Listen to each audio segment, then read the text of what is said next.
JVS ಚಾನಲ್ಗೆ ಸ್ವಾಗತ ಸುಸ್ವಾಗತ. ನಾನು ಚಾಣಕಿ. ಹೋದ ವಿಡಿಯೋದಲ್ಲಿ ನಾವು ಹ್ಯೂಮನ್ ರೈಟ್ಸ್ ಅಂದ್ರೆ ಮಾನವನ ಹಕ್ಕುಗಳಂದ್ರೆ ಏನು, ಅದರ ಡೆಫಿನಿಷನ್ ಏನು ಅಂತ ತಿಳ್ಕೊಂಡಿದ್ವಿ. ಈಗ ನಾವು UDHR ಬಗ್ಗೆ ತಿಳ್ಕೊಳ್ಳೋಣ. UDHR ಅಂತಂದ್ರೆ ಅದರ ಫುಲ್ ಫಾರ್ಮ್ ಏನಪ್ಪಾ ಅಂತ ಅಂದ್ರೆ universal declaration on human rights, ಅಥವಾ ಕನ್ನಡದಲ್ಲಿ ಇದನ್ನ ನಾವೇನಂತೀವಿ ಅಂದ್ರೆ ಮಾನವ ಹಕ್ಕುಗಳ ಸಾರ್ವತ್ರಿಕ ಘೋಷಣೆ.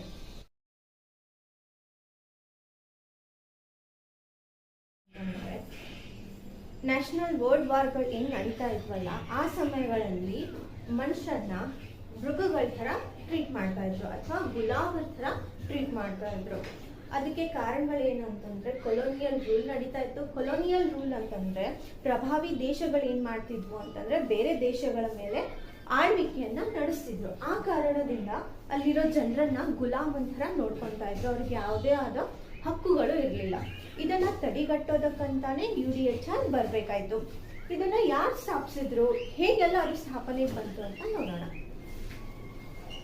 ಯುನೈಟೆಡ್ ನೇಷನ್ ಅವರು ಏನ್ ಮಾಡಿದ್ರಪ್ಪ ಅಂತಂದ್ರೆ ಇದನ್ನ ಎಲ್ಲಾ ದೇಶದ ಸರ್ಕಾರಕ್ಕೂ ಒಂದು ಮನವಿನ ಕಳಿಸಿ ಅವ್ರ ಎಲ್ಲಾರ ಕಡೆಯಿಂದ ಒಂದು ಕಮೆಂಟ್ಸ್ ಅಂತಂದ್ರೆ ಅವ್ರಿಗೆ ಏನ್ ಅನ್ಸುತ್ತೆ, ಅವ್ರ ಅಭಿಪ್ರಾಯಗಳನ್ನು ಏನು ಅಂತ ಅಂದು ತೆಗೆದುಕೊಂಡು ಒಂದು ಡ್ರಾಫ್ಟಿಂಗ್ ಕಮಿಟಿನ ರಚಿಸಿದ್ರು. ಆ ಡ್ರಾಫ್ಟಿಂಗ್ ಕಮಿಟಿ ರಚಿಸಿದ ಮೇಲೆ ನ್ಯಾಷನಲ್ ಜನರಲ್ ಅಸೆಂಬ್ಲಿ ಅವರು ಡಿಸೆಂಬರ್ 10, 1948 ಏನ್ ಮಾಡ್ತು, ನ್ಯಾಷನಲ್ ಜನರಲ್ ಅಸೆಂಬ್ಲಿ ಇದನ್ನ ಅಡಾಪ್ಟ್ ಮಾಡ್ಕೊಂಡು, ಅಂದ್ರೆ universal declaration of human rights ಅನ್ನ ನ್ಯಾಷನಲ್ ಜನರಲ್ ಅಸೆಂಬ್ಲಿ ಅವರು ಅಡಾಪ್ಟ್ ಮಾಡ್ಕೊಂಡ್ರು. ಅದಾದ ತಕ್ಷಣ ಇದು ಹೇಗೆ ಅಡಾಪ್ಟ್ ಆಯ್ತು ಅಂತಂದ್ರೆ ವಿದೌಟ್ ಡಿಸೆಂಟ್, ಅಂತಂದ್ರೆ ಯಾವುದೇ ಭಿನ್ನಾಭಿಪ್ರಾಯಗಳಿಲ್ಲದೆ ಎಲ್ಲರೂ ಸಮ್ಮತಿಯನ್ನ ಕೊಟ್ಟರು. ಇದನ್ನ ಅಡಾಪ್ಟ್ ಮಾಡ್ಕೊಳ್ಳೋದಕ್ಕೆ ಎಲ್ಲರೂ ಸಮ್ಮತಿಯನ್ನ ಕೊಟ್ಟರು. ಅಲ್ಲಿರೋ 48 ದೇಶದವರು ಕೂಡ ಅದಕ್ಕೆ ಸಮ್ಮತಿ ಕೊಟ್ಟರು. ಅಲ್ಲಿ ಎಷ್ಟು ಜನ ಇದ್ರು ಅಂತಂದ್ರೆ 48 ದೇಶದವರು ಅಲ್ಲಿದ್ರು. ಆ 48 ದೇಶದವರು ಅದಕ್ಕೆ ಸಮ್ಮತಿ ನೀಡಿದ್ರು. ಮತ್ತೆ ಇನ್ನು 8 ದೇಶದವರು ಅಲ್ಲಿ ಅಬ್ಸೆಂಟ್ ಆಗಿದ್ರು, ಅವ್ರು ಬರಕ್ಕಾಗಿಲ್ಲ, ಸೊ ಅವ್ರು ವೋಟ್ ಮಾಡ್ಲಿಲ್ಲ. ಆದ್ರೆ ಇವರು 48 ಜನರು ಇದನ್ನ ಸ್ವೀಕರಿಸಿದ್ರು. ಆಮೇಲೆ ಇದ್ರಲ್ಲಿ ಎಷ್ಟು ಆರ್ಟಿಕಲ್ ಇದೆಪ್ಪ ಅಂತಂದ್ರೆ ಇದರಲ್ಲಿ 30 ಆರ್ಟಿಕಲ್ ಇದೆ, ಮತ್ತೊಂದು ಪ್ರಿಯಂ.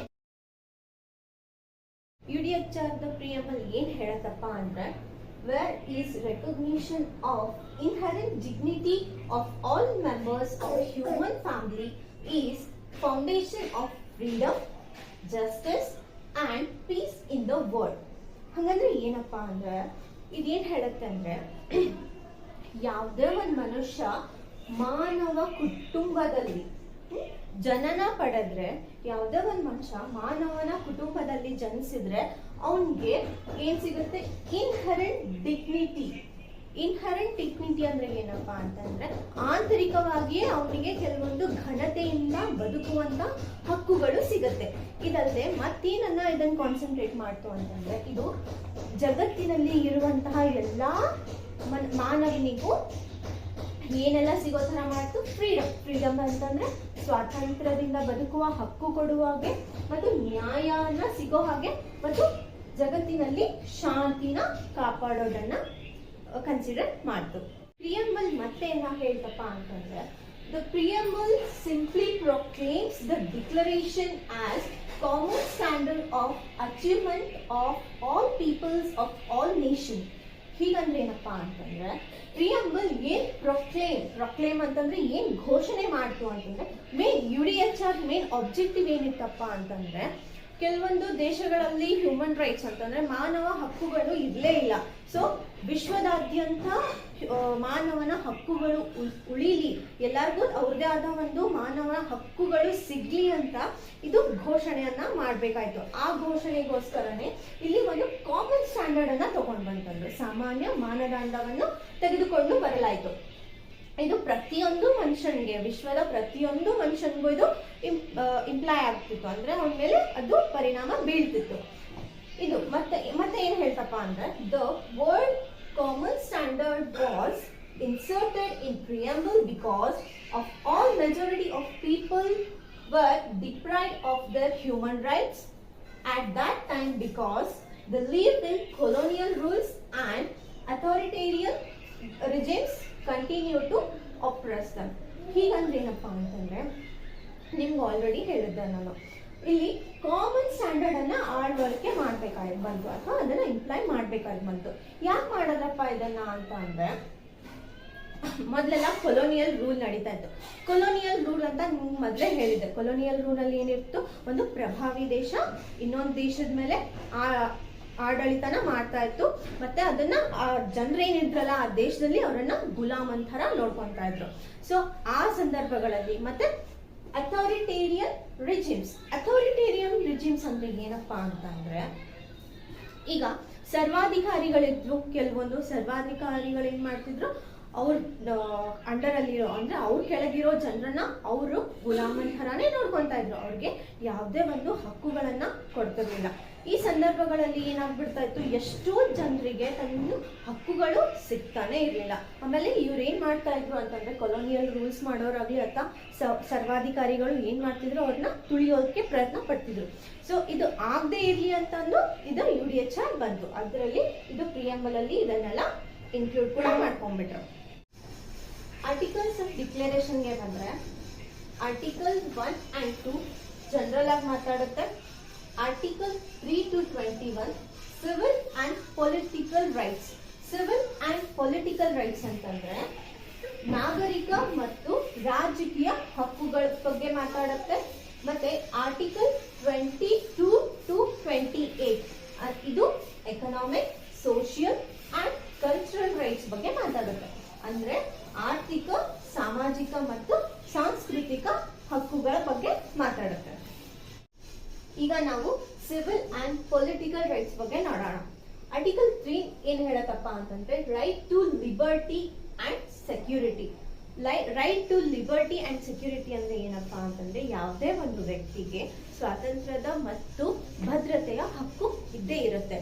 Next article 4 freedom from slavery. ಅಂದ್ರೆ ಯಾವುದೇ ಒಂದು ಮನುಷ್ಯನಿಗೆ ಗುಲಾಮಿಗರಿ ಪದ್ಧತಿಯಿಂದ ಸ್ವಾತಂತ್ರ್ಯವನ್ನು ಸಿಗಲೇಬೇಕು ಅಂತ ಹೇಳುತ್ತೆ.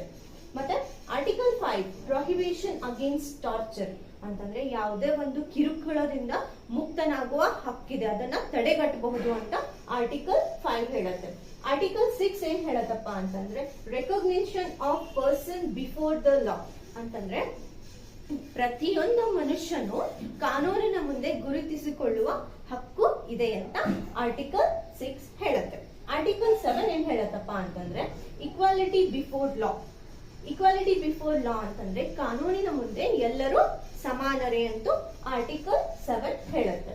ಆರ್ಟಿಕಲ್ 8 ಏನ್ ಹೇಳುತ್ತಪ್ಪ ಅಂತಂದ್ರೆ, effective remedy before national tribunal. ರಾಷ್ಟ್ರೀಯ ನ್ಯಾಯಮಂಡಳಿಯ ಮುಂದೆ ಎಲ್ಲರಿಗೂ ಪರಿಹಾರ ಸಿಗಲೇಬೇಕು ಅಂತ ಆರ್ಟಿಕಲ್ 8 ಹೇಳುತ್ತೆ. ಆರ್ಟಿಕಲ್ 9 ಫ್ರೀಡಮ್ ಫ್ರಮ್ ಆರ್ಬಿಟ್ರೇಟರಿ ಅರೆಸ್ಟ್ ಅಂತಂದ್ರೆ ಏನಪ್ಪಾ ಅಂತಂದ್ರೆ, ಅನಿಯಂತ್ರಿತ ಬಂಧನದಿಂದ ಮುಕ್ತ ಅಥವಾ ಸ್ವತಂತ್ರವನ್ನ ಕೊಡುತ್ತೆ. ಆರ್ಟಿಕಲ್ 10 ಏನ ಹೇಳುತ್ತಪ್ಪ ಅಂದ್ರೆ, right to fair and public hearing by independent and impartial. Article 11 ಏನ್ ಹೇಳುತ್ತಪ್ಪ ಅಂತಂದ್ರೆ, presumption of innocent until proven guilty for defence in criminal cases. ಯಾವುದೇ ಒಂದು ಕ್ರಿಮಿನಲ್ ಕೇಸಸ್ ಅಲ್ಲಿ ಆ ವ್ಯಕ್ತಿನ ಅಪರಾಧಿ ಅಂತ ಕನ್ಸಿಡರ್ ಮಾಡೋ ಹಾಗಿಲ್ಲ, ಅವನನ್ನ ಇನ್ನೋಸೆಂಟ್ ಅಂತಾನೆ ಕನ್ಸಿಡರ್ ಮಾಡ್ಬೇಕು. ಎಲ್ಲಿ ತನಕ ಅಂತಂದ್ರೆ ಅವನು ಗಿಲ್ಟಿ ಅಂತ ಅಂದ್ರೆ ಅವನ ಅಪರಾಧಿ ಅಂತ ಪ್ರೂವ್ ಆಗೋ ತನಕ ಅವನನ್ನ ಅಪರಾಧಿ ಅಂತಂದು ಪರಿಗಣಿಸುವ ಹಾಗಿಲ್ಲ. ಈಗ ನಾವು ಆರ್ಟಿಕಲ್ 12 ಬಗ್ಗೆ ನೋಡೋಣ. Right to privacy, family and home.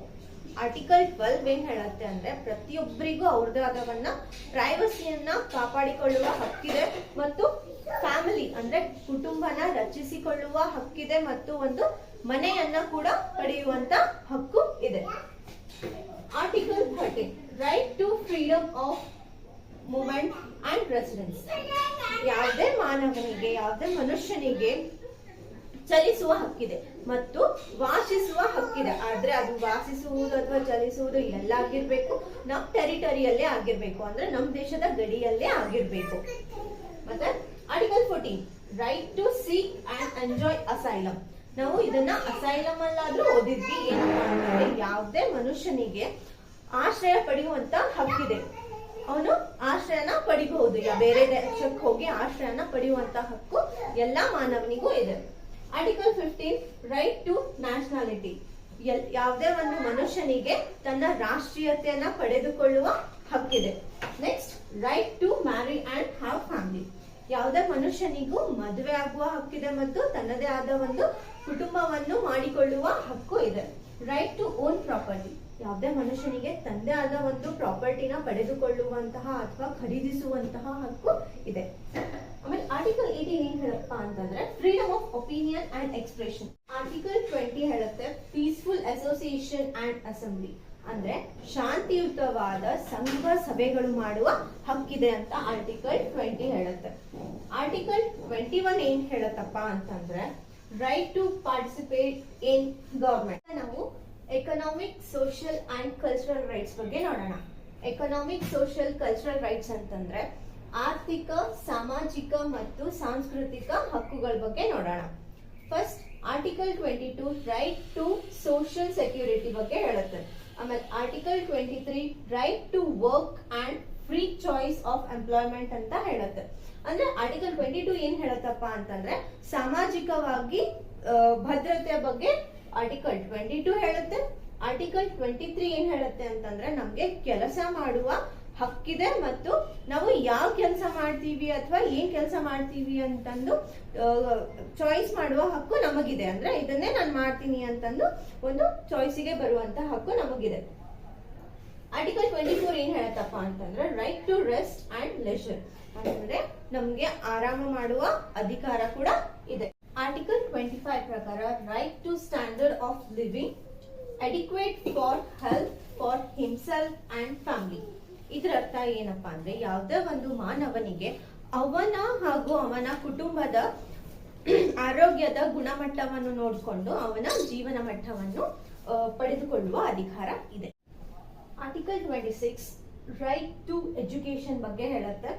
Article 27 right to participate in cultural life, ಅಂತಂದ್ರೆ ಹಬ್ಬ ಹರಿದಿನ ಮಾಡುವ ಅಧಿಕಾರ ಇದೆ ಅಂತ ಅಥವಾ ಹಕ್ಕು ಇದೆ ಅಂತ ಆರ್ಟಿಕಲ್ 27 ಹೇಳುತ್ತೆ. ಆರ್ಟಿಕಲ್ 28 ಏನ್ ಹೇಳುತ್ತಪ್ಪ ಅಂದ್ರೆ right to good social and international order. ಈ ಎಲ್ಲಾ ಹಕ್ಕುಗಳನ್ನು 6 ಭಾಗಗಳಾಗಿ ವಿಂಗಡಿಸಲಾಗಿದೆ. ಮೊದಲನೇ ಭಾಗ ಏನ್ ಹೇಳುತ್ತೆ ಅಂದ್ರೆ ಪಾರ್ಟ್ 1 ನಲ್ಲಿ ಆರ್ಟಿಕಲ್ 1 and 2 ಇದೆ. ಇದೇನ್ ಹೇಳುತ್ತೆ ಅಂತಂದ್ರೆ ಹ್ಯೂಮನ್ ಡಿಗ್ನಿಟಿ ಬಗ್ಗೆ ಮಾತಾಡುತ್ತೆ, ಈಕ್ವಾಲಿಟಿ ಬಗ್ಗೆ ಮಾತಾಡುತ್ತೆ ಮತ್ತು ಸೋದರತ್ವ ಅಂದ್ರೆ ಬ್ರದರ್ಹುಡ್ ಬಗ್ಗೆ ಮಾತಾಡುತ್ತೆ. ಇಲ್ಲಿ ಹ್ಯೂಮನ್ ಡಿಗ್ನಿಟಿ ಅಂದ್ರೆ ಏನಪ್ಪಾ ಅಂತಂದ್ರೆ ಮಾನವನ ಘನತೆ ಬಗ್ಗೆ ಮಾತನಾಡುತ್ತೆ. ಪ್ರತಿಯೊಂದು ಮಾನವನಿಗೂ ಘನತೆಯಿಂದ ಬದುಕುವ ಅಧಿಕಾರ ಇದೆ ಅಂತಂದು ಹೇಳುತ್ತೆ. ನೆಕ್ಸ್ಟ್ ಈಕ್ವಾಲಿಟಿ, ಎಲ್ಲರಿಗೂ ಸಮಾನವಾಗಿ ನೋಡ್ಬೇಕಂತಂದು ಹೇಳುತ್ತೆ. ಮತ್ತೆ ಬ್ರದರ್ಹುಡ್ ಅಂತಂದ್ರೆ ಸೋದರತ್ವ. ಪಾರ್ಟ್ 2 ಆರ್ಟಿಕಲ್ 3 to 11 ಏನ್ ಹೇಳತ್ತಪ್ಪ ಅಂದ್ರೆ ರೈಟ್ಸ್ ಆಫ್ ಇಂಡಿವಿಜುವಲ್, ಪ್ರತಿಯೊಬ್ಬ ಮನುಷ್ಯನಿಗೂ ಅವನಿಗೆ ಆದ ಇಂಡಿವಿಜುವಲ್ ರೈಟ್ಸ್ ಗಳು ಕೂಡ ಸಿಗುತ್ತೆ. ಯಾವುವು ಅಂತಂದ್ರೆ ರೈಟ್ ಟು ಲೈಫ್, ಬದುಕುವ ಹಕ್ಕು ಇದೆ. ಔಟ್ಲೈಯಿಂಗ್ ಸ್ಲೇವ್ರಿ ಅಂಡ್ ಟಾರ್ಚರ್ ಮತ್ತು ಗುಲಾಮಗಿರಿನ ಕಾನೂನು ಬಾಹಿರ, ಕಾನೂನಿನ ವಿರುದ್ಧ ಅಂತಂದು ಕನ್ಸಿಡರ್ ಮಾಡಲಾಗಿದೆ. ಆಮೇಲೆ ಈಕ್ವಾಲಿಟಿ ಬಿಫೋರ್ ಲಾ, ಕಾನೂನಿನ ಮುಂದೆ ಎಲ್ಲರೂ ಸಮಾನರೇ ಎಂದು ಹೇಳ್ತದೆ. ರೈಟ್ ಟು ಫೇರ್ ಟ್ರಯಲ್ ಅಂತಂದ್ರೆ ಏನಪ್ಪಾ ಅಂತಂದ್ರೆ ಪ್ರತಿಯೊಬ್ಬ ವ್ಯಕ್ತಿಗೂ ಅವನಿಗೆ ಆದ ಒಂದು ಅವಕಾಶನ ಕೊಡ್ಲೇಬೇಕು ಅವನ ವಿಚಾರಣೆ ಮಾಡೋದಕ್ಕೆ. ಪಾರ್ಟ್ 3 ಏನ್ ಹೇಳತ್ತಪ್ಪ ಅಂತಂದ್ರೆ ಇದರಲ್ಲಿ ಆರ್ಟಿಕಲ್ 12 ಹಾಗೂ 17 ತನಕ ಇದೆ. 12 ಇಂದ 17 ಆರ್ಟಿಕಲ್ ತನಕ ಪಾರ್ಟ್ 3 ಅಲ್ಲಿ ಕವರ್ ಆಗಿದೆ. ಇದೇನ್ ಹೇಳುತ್ತೆ ಅಂದ್ರೆ rights of individual within civil and political, civil ಮತ್ತೆ ಪೊಲಿಟಿಕಲ್ ರೈಟ್ಸ್ ಗಳು ಕೂಡ ಸಿಗುತ್ತೆ. ಯಾವುವು ಅಂತಂದ್ರೆ ಫ್ರೀಡಮ್ ಆಫ್ ಮೂವ್ಮೆಂಟ್ ಅಂದ್ರೆ ಚಲಿಸುವ ಹಕ್ಕಿದೆ. ಆಮೇಲೆ ರೈಟ್ ಟು ನ್ಯಾಷನಾಲಿಟಿ, ರಾಷ್ಟ್ರೀಯತೆಯನ್ನ ಪಡೆದುಕೊಳ್ಳುವ ಹಕ್ಕಿದೆ. Right to marry and found a family, ಒಂದು ಮನುಷ್ಯನಿಗೆ ಮದುವೆ ಆಗುವ ಹಕ್ಕು ಇದೆ ಮತ್ತೆ ಕುಟುಂಬವನ್ನು ಮಾಡಿಕೊಳ್ಳುವ ಹಕ್ಕಿದೆ. ಪಾರ್ಟ್ 4 ಆರ್ಟಿಕಲ್ 18 ಇಂದ 21 ತನಕ ಹೇಳುತ್ತೆ. ಇದರಲ್ಲಿ ಧಾರ್ಮಿಕ ಮತ್ತು ಆಧ್ಯಾತ್ಮಿಕದ ಹಕ್ಕುಗಳ ಬಗ್ಗೆ ಮಾತಾಡುತ್ತೆ. First freedom of thought and conscience, ಮತ್ತೆ right to your own opinion, right to peaceful assembly ಮತ್ತೆ ರೈಟ್ ಟು ವೋಟ್ ಬಗ್ಗೆ ಮಾತಾಡುತ್ತೆ. ಪಾರ್ಟ್ 5 ಆರ್ಟಿಕಲ್ 22 ಇಲ್ಲ 27 ಅಲ್ಲಿ ಕವರ್ ಆಗಿದೆ. ಇದೇನ್ ಹೇಳುತ್ತಪ್ಪ ಅಂತಂದ್ರೆ social, economic and cultural rights ಬಗ್ಗೆ ಹೇಳುತ್ತೆ. ಇದಕ್ಕೆ ಎಕ್ಸಾಂಪಲ್ಸ್ ಅಂತಂದ್ರೆ right to work, right to education. Part 6 ನಲ್ಲಿ ಆರ್ಟಿಕಲ್ 28 ಇಂದ 30 ಕವರ್ ಆಗಿದೆ. ಇದು ಏನ್ ಹೇಳುತ್ತಪ್ಪ ಅಂತಂದ್ರೆ right comes with obligation and that none of the right mention in the UDHR can be use to violate the spirit of the united. ಅಂದ್ರೆ ಏನಪ್ಪಾ ಅಂತಂತಂದ್ರೆ ಯಾವ್ದೇ ಒಂದು ಹಕ್ಕು ಬಾಧ್ಯತೆಗಳಿಂದಾನೇ ಕೂಡಿರುತ್ತೆ ಅಂತಂದ್ರೆ ನಿಮ್ಗೊಂದು ರೈಟ್ ಸಿಗುತ್ತೆ ಅಂತಂತಂದ್ರೆ ನಿಮ್ಗೊಂದು ಡ್ಯೂಟಿ ಕೂಡ ಇದ್ದೇ ಇರುತ್ತೆ. ಹಾಗೆ ಮತ್ತೆ ಇನ್ನೊಂದ್ ಏನ್ ಹೇಳಿದೆ ಅಂತಂತಂದ್ರೆ ಯಾವುದೇ ಒಂದು ಇದು ರೈಟ್ಸ್ ಇದೆ ಅಂತ ಅಂದು ನೀವು ಯಾವುದೇ ದೇಶದ ಲಾಸ್ ಅನ್ನ ವೈಲೇಟ್ ಮಾಡೋ ಹಾಗಿಲ್ಲ. ನೀವು ಇದ್ರ ಲೀಗಲ್ ಎಫೆಕ್ಟ್ ಬಗ್ಗೆ ಮಾತಾಡ್ಬೇಕು ಅಂತಂದ್ರೆ ಇದು ಯಾವುದೇ ದೇಶದ ಮೇಲೆ ಬೈಂಡಿಂಗ್ ಆಗಿರೋದಿಲ್ಲ. ಇದನ್ನ ಕಂಪಲ್ಸರಿ ಅವ್ರು ಅಕ್ಸೆಪ್ಟ್ ಮಾಡ್ಕೊಳ್ಳೇಬೇಕು ಅನ್ನೋ ಯಾವುದೇ ರೀತಿಯಾದ ಫೋರ್ಸ್ ಇಲ್ಲ.